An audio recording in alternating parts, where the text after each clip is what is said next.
আসসালামু আলাইকুম, শুভ সকাল। নতুন সকালের নতুন ভিডিওতে আপনাদেরকে স্বাগত।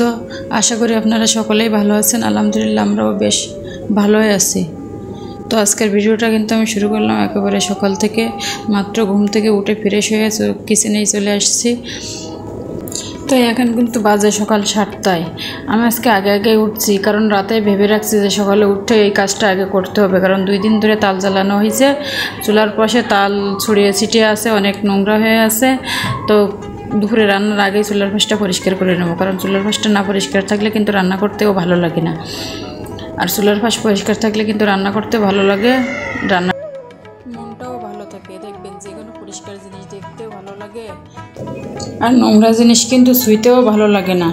কে না চাই বলুন একটা সুন্দর গোছানো পরিপাটি সংসার? আমরা তো সবাই এটাই চাই। তো এই জন্য তো আমরা সারাদিন পরিশ্রম করেই যাই একটা সুন্দর গোছানো পরিপাটি সংসারের জন্য। তো আমি কিন্তু যে কোনো কাজ করার আগে থেকেই ভেবে রাখি যে কি করব। এটা কিন্তু রাতে ভেবে রাখি যে সকালে উঠে আগে কোন কাজটা করব। তার মধ্যে যদি সূর্য ঘুম থেকে উঠে পড়ে, তাহলে ওকে একটু ঘুম পাড়িয়ে দিয়ে আবার চলে আসবো কাজে। মাঝে মাঝে ওকে কিন্তু কোলে নিয়েও কাজ করতে হয়, মানে এক দিক দিয়ে কোলে নিয়ে এক হাত দিয়েই কাজ করি। এরকম করে দিন কাটে আমাদের। তো আমি কিন্তু একটা মন ভোলা মানুষ, আমার যে কোনো জিনিস ভাবতেই অনেকটা টাইম লেগে যায়। এই জন্য আমরা কিন্তু দিনে একবারই রান্না করি দুপুরে। তো আমি কি রান্না করব দুপুরে? আম্মা তো বাসায় থাকে না, অফিসে যায়। তো আগের থেকে আম্মার কাছে জিগাই রাতে যে আম্মা আমি কালকে দুপুরে কী রান্না করব। তো আম্মা বলে নিজের মতো নিজেই ভেবে রান্না করো, বাসায় মাছ আছে, তরকারি আছে, তুমি কি এটাই পারো না? আর কবে শিখবা? আমি কি সারা জীবন বেঁচে থাকবো? তো আমি বলি দেখেন, আমি আমার ওই ভাবতেই দিন কেটে যায়। তো আমার ওই রান্নার টাইম পার হয়ে যায়, ওর থেকে আপনি বলেন। তো এই জন্য এইভাবেই মানে আমার কাছে জিগাই আর কি, আগে থেকে জিগাই রাখি রাতে যে কী রান্না করব। তো রাতে ভেবে রাখি যে সকালে উঠে কোন কাজটা আগে করব, কোন কাজটা পরে করব, কি না করব, এটাই ভেবে রাখি। তাহলে কিন্তু আমার কাজটা করতে অনেক সুবিধা হয়। তো অনেকটাই কথা বলে ফেললাম আপনাদের সাথে। কথা বলে কিচেনটাও পরিষ্কার করে আসলাম। তার মধ্যে আমার তুলু ঘুম থেকে উঠে গেছে, ওকে নিয়েই কিছু রুটি বানালাম। দেখতেই তো পেলেন যে কী অবস্থায় কী করলো, রুটি নিয়ে আটা নিয়ে কী করতেছে। ও কিন্তু এরকমই দুষ্টমি করে। ওকে নিয়েই কিন্তু আমার কাজ করে ফেরাটা অনেক কষ্ট হয়ে যায়, তারপরেও কিন্তু করতে হয়। তো আমি আশা করি আমার নতুন পুরাতন সব আপুদের কাছে আমার আজকের ভিডিওটাও অনেক ভালো লাগবে। তো আপুরা দয়া করে আমার ভিডিওটা দেখার শেষে একটু করে লাইক দিয়ে যেন। আপনার একটা লাইকে কিন্তু আমার ভিডিওটা অনেক মানুষের কাছে পৌঁছাবে। তো আপনাদের কাছে একটাই অনুরোধ আমার, আপনারা কিন্তু আমার পুরো ভিডিওটাই দেখে যাবেন। মাঝপথে যেয়ে দয়া করে থেমে যেয়েন না, তাহলে কিন্তু আপু অনেক কষ্ট পাবো। তো আমি জানি সবার কাছে সব কিছু ভালো লাগে না, তো হয়তো আমার ভিডিওটাও আপনাদের কাছে ভালো লাগে না, এই জন্য আপনারা মাঝপথে যেয়ে থেমে যান। তো যদি ভালো না লাগে তো হয়তো মানে সাউন্ডটা মিউট করে ফুল ভিডিওটাই শেষ করতে পারেন চাইলে, কিন্তু মাঝপথে থেমে যান না। কারণ আমরা কিন্তু এখানে এক একজন এক একটা আশা নিয়েই আসছি। তো আপনারা আপনাদের নিজেদের মানে মতো করে ভেবে দেখেন যে আপনি একটা আশা করলেন, আপনার সেই আশাটা পূরণ হইল না, তখন আপনার কেমন খারাপ লাগে? আমারও কিন্তু এরকম খারাপ লাগে, কারণ আপনারা যদি পুরো ভিডিওটাই না দেখেন তাহলে কিন্তু আমার ভিউ কমে যায়। তখন আমি বুঝি যে আসলে আপনারা আমার পুরো ভিডিওটা দেখেন না, হয়তো আমাকে আপনাদের ভালো লাগে না, বা আমার কথা ভালো লাগে না, নইলে আমার ভিডিও করাগুলো আপনাদের ভালো লাগে না। তো আমি কিন্তু চেষ্টা করি সব কিছু ভালো করার জন্য। তো আমি কিন্তু আগে থেকে বললাম যে আমি একটা মন ভোলা মানুষ, কোনটা করতে যাই, কী করি, কোনটা না করি, এটাই কিন্তু মানে বুঝে উঠতে পারি না। এই জন্য কিন্তু হয়তো আপনাদের ভালো লাগে না, বা আমার কথার ধরনগুলো ভালো না, নাইলে আমার কথা সাজানো গোছানো কোনো কথা বলতে পারি না, এই জন্য আপনাদের ভালো লাগে না। তো দয়া করে বলতেছি, দয়া করে একটি লাইক দিয়ে দেন। আর আমার ভিডিওটা যদি কোনো অংশে একটু ভালো লেগে থাকে আপনাদের কাছে, তাহলে চাইলে কিন্তু সাবস্ক্রাইব করে রাখতে পারেন। আমার পরিবারের বন্ধু হয়ে আমার সাথে থেকে আমাকে সাপোর্ট করতে পারেন। তো আমি কিন্তু আপনাদেরকে এখন ভেবে অনেক কথা বলে ফেলছি। তো মানে আমার কথাগুলোর মাঝে যদি কোনো ভুল ত্রুটি হয়ে থাকে তাহলে ক্ষমার দৃষ্টিতে দেখবেন, ছোটো বোন মনে করে। তো সকালে কিন্তু অনেক ঘরের কাজ করে তারপরে কিন্তু ছাদে চলে আসছি অনেকগুলো কাপড় ধুয়ে, কারণ আজকে দেখতেছি একটু ওয়েদারটা ভালো ভালো আছে, রৌদ্র, তার জন্য 2-3 বালতি কাপড় ধুয়ে নিয়ে চলে আসছি। তার মধ্যে তো তুলজই ছিল, ওকে নিয়ে একসাথে ওয়াশরুমে যেয়ে ওকে বসাই দিয়ে তারপরে কাপড় ধুয়ে চলে আসছি কিন্তু ছাদে। ভাবতেছি যে তালের আটিগুলো মানে কয়েকদিন যাবত ছাদে ফালানো আছে, ওইগুলোর ভিতরে একটু মাটি দিতে হবে। মাটি না দিলে কিন্তু তালের আটির গছ বেরোয় না, গছ বেরোলে এর ভিতরে একটা শ্বাস হয়, শ্বাসটা হয় না। এই জন্য ভাবলাম একসঙ্গে দুটো কাজ করে যাই, কাপড় দিয়ে তারপরে তালের আটিগুলো করে মানে সংরক্ষণ করে রেখে যাই। আর এটাই ভাবলাম যে তালের আটিটা কীভাবে সংরক্ষণ করবো, এই জন্য আপনাদের সাথে একটু শেয়ার করি, এই জন্যই কিন্তু ভিডিওটা শ্যুট করা।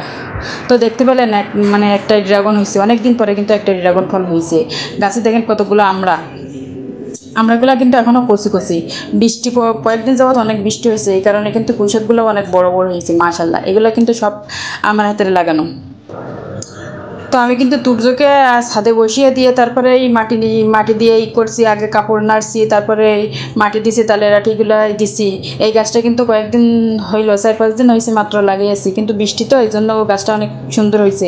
এটা বারান্দায় ছিল, তো আগে কয়েকটা মানে মানে অনেক শুকাই গেছে, এগুলো বড় করার জন্য ছাদে এনে রাখছি। তো ফুল গাছ তো টবে লাগানো সব হাওয়া হয়ে গেছে, কারণ আমাদের ছাদটাই ওপেন, যার যখন মন চায় যে যখন ইচ্ছা মতো আসে নিয়ে যায়। মাঝে মাঝে রাগে বলি যে আর গাছ লাগাবো না।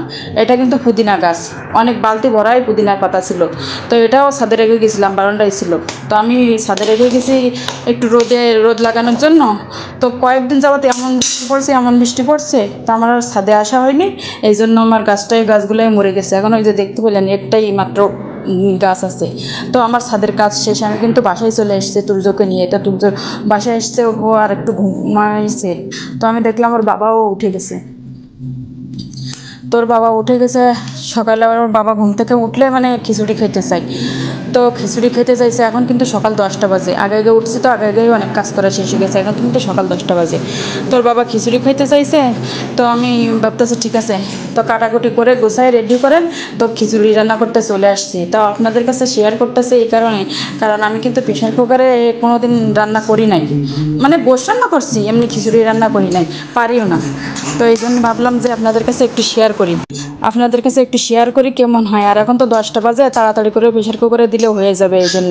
আর নাইলে ভাতের চাউলটা ফুটতে অনেক সময় লাগবে কড়াইতে দিলে, এই জন্য কিন্তু আমি প্রেশার কুকারেই দিছি। তো আগে তো দেখতে পেলেন, আগে একটু আদা রসুন নেড়ে তেলে দিয়ে নেড়ে তারপরে চাউলটা ভেজে নিয়ে এর মধ্যে পানি দিয়ে আলু দিয়ে দিছি, মুসুরির ডাউল দিছি, এক মুগ ডাউল দিয়ে দিছি ভেজে। তো সব কিছু দিয়েই কিন্তু আমার করা শেষ। এখন কিন্তু আমি ঢাকনাটা লাগিয়ে দিব, ওয়েট করব কতক্ষণ যে আমার খিচুড়িটা কতক্ষণ পরে হয়। তো আমার খিচুড়িতে কিন্তু মাত্র 3 সিটি দিছে। তো আমি ভাবলাম দেখি হয়ে গেছে কি না, তো হয়ে গেছে। এই যে কিছু কাঁচামরিচ দিয়ে দিলাম উপর দিয়ে, এখন খিচুড়িটা একটু হেলা হয়ে গেছে। আমি প্রথমবার রাঁধছি তো বুঝতে পারিনি যে কতটুকু পানি দেবো, কী করবো। আমি কিন্তু এটাই আন্দাজ বুঝি না, এই জন্য এগুলো রান্না করতেও চাই না। আর কড়াইতে রান্না করলে একটু বুঝতে পারি, কারণ সেটা দেখে পানি দিত, এই জন্য। তো যাই হোক, এখন খেয়ে দেখতে হবে কেমন হয়েছে। তো খিচুড়িটা একটু পানি আছে, তো এই জন্য আর একটু জাল ধরাই দিলাম, যদি একটু পানিটা শুকিয়ে যায়।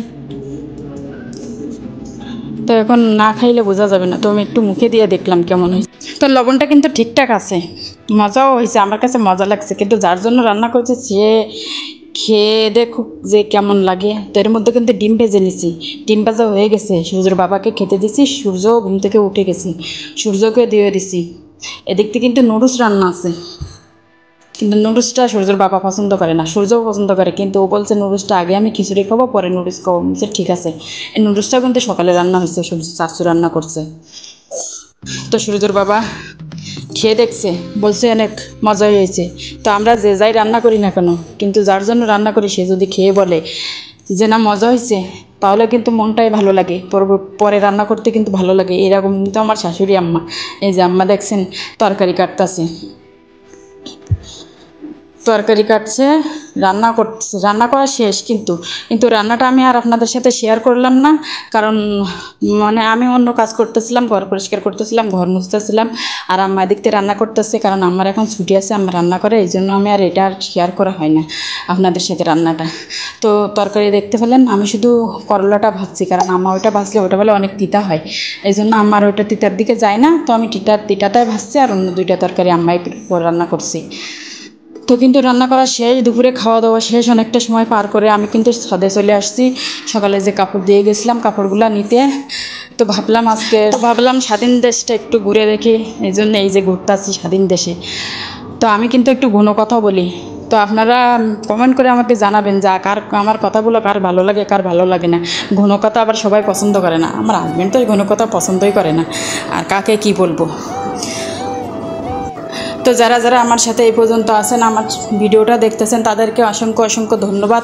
তাদেরকে আবার উদ্দেশ্য করে বলতেছি যে আপুরা ভিডিওটা দেখার শেষে একটু করে লাইক দিয়ে যেন, বারবার বলার জন্য রাগ হয়ে যেন না।